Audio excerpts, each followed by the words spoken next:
Dharma here outweighs everything. Even if we know the truth and we know everything as it is, there is something greater than that.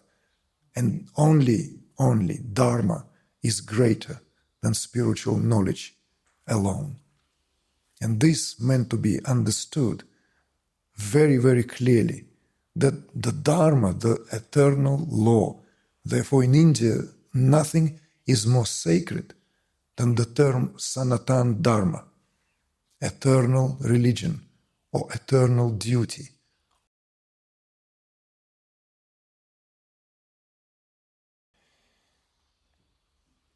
At some point, the question of what and when here signifies one's readiness along with one's ability to communicate, relate, and let alone guide others. So before we go into practical aspects of this, which we will when we give a brief outline of what the program itself will contain, I think it would be good if we delve a little bit into the very, very dynamics of what is spoken of in terms of self-interacting quality.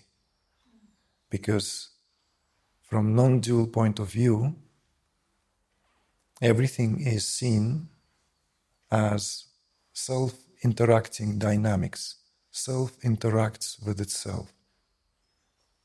So of course, from the ultimate point of view, and this hidden, let's say, in the crevices of this or that heritage, this or that tradition, scriptures have been brought to light and have become in wide circulations in our time, scriptures which basically speak about the ultimate state of affairs. Ultimate state of affairs. Ribhu Gita, Ashtavakra Gita, Vāsiṣṭha Yoga, Brahma Sutras. All these scriptures have unapologetic, direct expositions on the nature of ultimate reality. Like towards the closing chapters of the Vāsiṣṭha Yoga, when perhaps the longest scripture in existence, because it exceeds the Bible in its length, certainly longest when it comes to Indian subcontinent as its cultural output. As we go through these endless meanderings of how the court sage Vāsiṣṭha said to enlightened young Rama, who is overwhelmed by this disillusionment in all his duties, disillusionment in everything. So it's a kind of similar leitmotif to the classical dialogue of Arjuna and Krishna in the Bhagavad Gita and the Kurukshetra. In Vāsiṣṭha Yoga, the leitmotif is similar, but it's different in the sense that it's a young man, Rama, who is prince of Ayodhya, and in the presence of his family, in the presence of his father, of course, the king, and his mother, the queen, poses these questions. As he was deeply depressed, and as his parents were deeply concerned, and they summon up a gathering where the father king, in despair, asks the sage, right, the court, the rishi of the court, to ameliorate the situation. And so Vāsiṣṭha comes forth on request, and the dialogue between sage Vāsiṣṭha and a young in fact, as 16 years of age, already filled with disillusionment, utter and entirely, and sees no point in life whatsoever, sees no value in anything. Very similar story of the Buddha. One needs to make this maybe interesting acknowledgement that in Indian tradition, in contrast to, let's say, Occident, these key figures were not coming from the gutter of life, but they were by large princesses. Buddha was born a prince, so was Rama a prince. So all the brothers of the aforementioned battle of Kurukshetra were all princelings. All of them had royal blood. This is to point out that no position in a society, no position at birth, no privileges absolve man from the existential quest of what one's essence is. So in the settings of the Vāsiṣṭha Yoga, this is of particular importance because it portrays a very young man, maybe man in the making still, where he is utterly and entirely disillusioned. And at that moment, when he is fully disillusioned, then the teachings can unfold. It cannot unfold when someone is busy basically cherry-picking through life and wants to add another cherry on the cake of their existence as a kind of whatever, an extra belt, an extra achievement, an extra what have you. Because that's what enlightenment is not. Enlightenment, if that term, if that notion still holds any value, has nothing to do in terms of any acquisition whatsoever. It's when all this is dissolved, all of it, without exception, in the light of one's own truth. And so the teaching of Vāsiṣṭha Yoga is of particular value here because it's delivered in the form of Rama and Vāsiṣṭha. And although we know Rama to be the incarnation of Vishnu, Rama does not know that. He came to fulfill his supreme duty to sustain this in reality at this level, to get rid the world of wickedness. But he doesn't know it, certainly not at that time. So he represents man in the drama. Whereas a lot of tantric scriptures, there are by large dialogues of, as we know, dialogues of Parvati and Shiva. Most of tantric scriptures are structured in such a way that the goddess presses on Shiva with questions. There are more rare occasions when that role is reversed, particularly in Shakta tradition, when it is Shiva who asks questions, almost in that tongue-in-cheek, to see if his spouse knows about the nature of ultimate reality. And of course, she will play tricks on him for daring to test her. But that's another story. Going back to the Vāsiṣṭha Yoga, Vāsiṣṭha goes on the endless examples and explorations on the nature of consciousness as he begins to answer the questions that young prince presses upon him.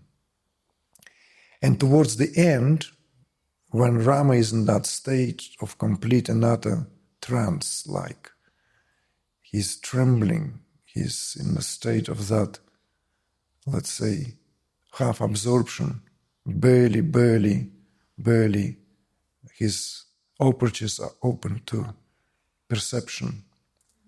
Rama is receiving the ultimate teaching, and the ultimate teaching that there is no guru and there is no disciple, there is no teacher, there is no thought, there is all this is but Brahman appears as this and that.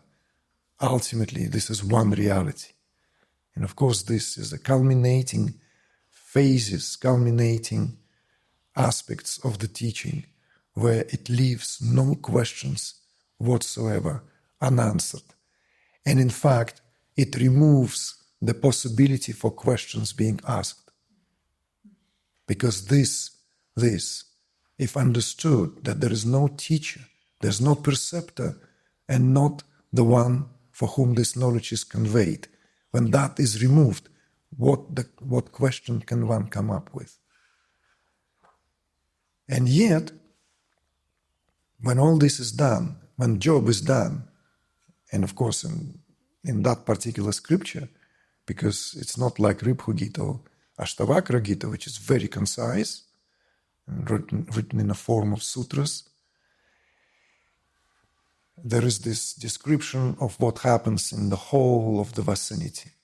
Everyone in the Shabda, in that court, who have partaken in that and received these teachings, instantaneously gets enlightened. Everyone is being thrown into the deep state of absorption. Even the nature around, in the vicinity, all the cows, all the pets, all the birds, all the beasts, whoever were in the vicinity, in the presence of these vibrations, all get released, all get enlightened. This is the picture that Vāsiṣṭha Yoga portrays there. And once gradually everyone starts to come out of that absorption, and Rama regains his composure, now fully enlightened, he asks Vāsiṣṭha the final question. So if all this is as it is, if all this, as you have just said, and I can completely feel and cognize the truth of this, then what's the point of it all? Why then this at all in the first place? In other words, why this is not as it is, why it is not given? Why do we all play these roles? You see? And at that very moment, what Vāsiṣṭha Yoga contains is of supreme value, because other non-dual teachings, which posit the very same truth, non-dual truth, do not contain. Their job is to release, to do the final, that push, so as to bring completeness of understanding to its fruition. And yet in the Vāsiṣṭha Yoga, these aspects of why then bother, in other words, why? What's the point? Why would one waste time trying to impart this knowledge? Isn't this a waste of time if all this is already as it is? And creatures live their life as they are. Wouldn't it be better to leave everything as it is? And Vāsiṣṭha gives this simple example of, and this is where the touch of some kind of a almost foretelling of humanism. Yes, some kind of breeze that brings this, what at some point would definitely be brought out into the open, into the reflection and consideration in both East and West, particularly in the religious setting, or even more so in a setting of spiritual teaching and the purpose of spiritual teaching per se. So Vāsiṣṭha gives this example to young Rama of people who need to go to the forest and pick some wood to warm their houses. And as they venture into the forest to pick the wood, dry wood, fit to warm up their houses, at some point when they entered deep into the forest, one of them stumbled on silver, and they discard all their wood from their baskets and from their bags and fill it hastily with silver, because obviously that's silly to carry back wood to their houses if they can take silver and then buy any wood they want with this and more. And you can already foresee how this continues. Then, as they got a little lost in the forest and trying to find their way back, they suddenly stumbled on gold. What to do now? Shall we take half gold, half silver? Well, what's the point to carry any silver? What's the value of that silver if gold exceeds it many times over? So they discard this silver, they chuck it out of the containers and hastily fill it all with pure gold. Heavy now, but this is a very, very, very desired kind of burden, carrying this gold on their backs. They're proceeding towards their homes, but still yet to find way out of that forest, because they got somewhat a little bit going around the circles, it seems, only to stumble on pure rubies. Whatever, don't ask, doesn't matter, just rubies, okay? What to do now? The value of gold suddenly becomes irrelevant. And then they empty all the containers, chuck out the gold, and fill it all with pure rubies. So this analogy here answers the question to Rama fully. And what is the question here? And what is it here? What's this final passages of the Vāsiṣṭha Yoga meant to communicate? It is for you to reflect on. It is the value of Dharma. Dharma here outweighs everything. Even if we know the truth and we know everything as it is, there is something greater than that.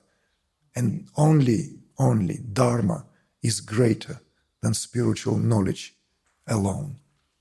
And this meant to be understood very, very clearly, that the Dharma, the eternal law, therefore in India, nothing is more sacred than the term Sanatana Dharma, eternal religion, or eternal duty, or eternal, whatever you may want to call it, that is closer to your vocabulary. It outweighs any refined spiritual knowledge. So therefore, it is clear for Rama where his job lays. He understands its enlightenment is never for the sake of personal enjoyment. It's an oxymoron. The whole point here is that of being of service. Because people who ventured in the forest ventured out of scarcity. And it is out of scarcity that they went deep to look for fulfillment, to look for that what will warm up their lives. And as they will gain more and more and more in value of whatever they would be able to take as possessions, it is always relative in relation to what yet one can have. So this is important to bring in view so that the understanding of enlightenment, if that notion still holds value, is not in itself. The value here is that it is being for the purpose of upholding, and therefore there are these principles, universal principles. These principles are at the very root of where the universe itself as a large tree and where it is all being nourished from. So therefore, understanding that it is life in accord with Dharma is the most important. Should one way or another, sooner or later, dawn fully. In a similar way, in a much simpler and more direct way, I want to recall a story when, in the earlier years, when in one of the discourses, Maharishi Mahesh Yogi have said, everything as it is and as it meant to. And someone raised a hand, and suddenly, and this is already when the movement is probably enjoying its global kind of success, thousands of meditators, gatherers, and Maharishi, well, why then all this if everything is already as it is and everything is perfect? Yes, responded Maharishi. Everything is as meant to be. Everything is as it meant to be. And that includes us doing this. See? Very simple, Zen-like response. Very, very direct and simple. So even though we know everything as it is, everything follows its own nature. We can have mind-bending realizations backed up by science that none of us ever make any decisions. Would that absolve us from making decisions? We can have any whatever backed up by highest science realizations that none of us make choices here. Would that absolve us from making choices? Everything is absolutely fine as it is. Would that absolve us from taking stand when the stand needs to be taken? This is what it means to live life in accord with Dharma. And for that reason, Dharma is more important than spiritual knowledge itself. Even though, by definition, one cannot separate spiritual wisdom from Dharma itself. Because spiritual wisdom, knowledge, is Dharma in manifest form. So spiritual knowledge can only truly be there when it is in support of Dharma. Other than that, it may be whatever. It may pretend to be, it may appear to be, may sound like. But if it's not in response to the necessity of time, which Dharma always is, then this teaching has no value. It's an abstract academic teaching which does not make our life better, which does not make our life happier, in very, very direct and simple terms, if we are to give it to the language. So therefore, Dharma here is of utmost value, and it is the utmost test as well. And as you may have heard this expression, that the value of Dharma is literally life lived in accord with one's duty. Whatever that duty is, that duty needs to be recognized. That where it closes itself on itself. So I felt like making this yet another entrance so as to separate wheat from the chaff.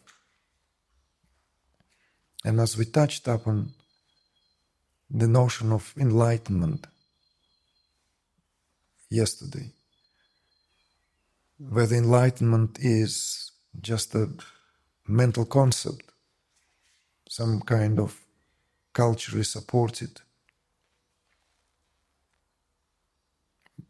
model, whether this is invented, and in fact it doesn't exist by virtue of everything being as it is. The important thing here is that all of us are called to live to the fullness of our capacity. And that in itself, of course, sooner or later begins to translate into that existential dilemma of what is it all about. Just as the heroes of the ancient world have experienced, the aforementioned young Prince Rama and the great warrior Arjuna, that very, very same dilemma, and countless of people, generation after generation, have faced this dilemma and facing this dilemma now. As some of you, no doubt, facing this dilemma, being faced with this dilemma. So really, in the context of master and mastery, the question may be asked, can this be taught? Can it be learned? Is also very important.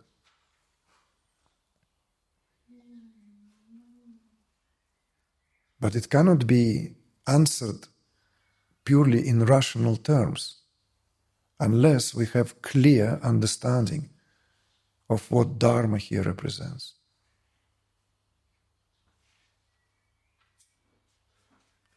Because if I may say so, the greatness of a man, woman, is in their thoughts, in their aspirations.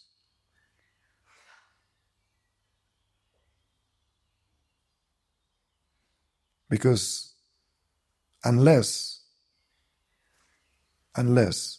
there is greatness in thoughts, there cannot be greatness in action. So therefore,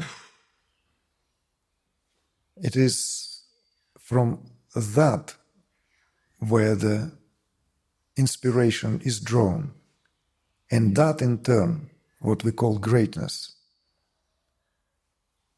can only come from intimate knowledge of being.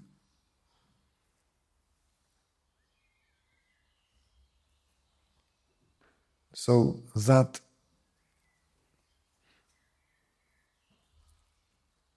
question of Dharma and understanding that the greatness is not what we set to achieve. It is at the superficial level.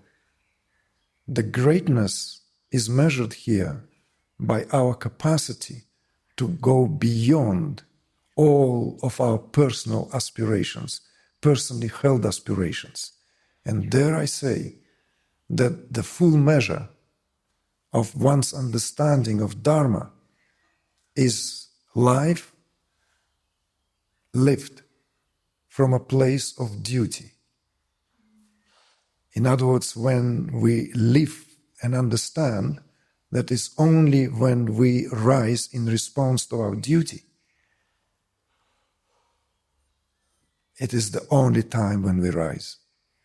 Everything else is potentially ridden with a lot of being blown up out of proportion in wrong departments. And this is why times as ours now is auspicious, because it's the time when truth no longer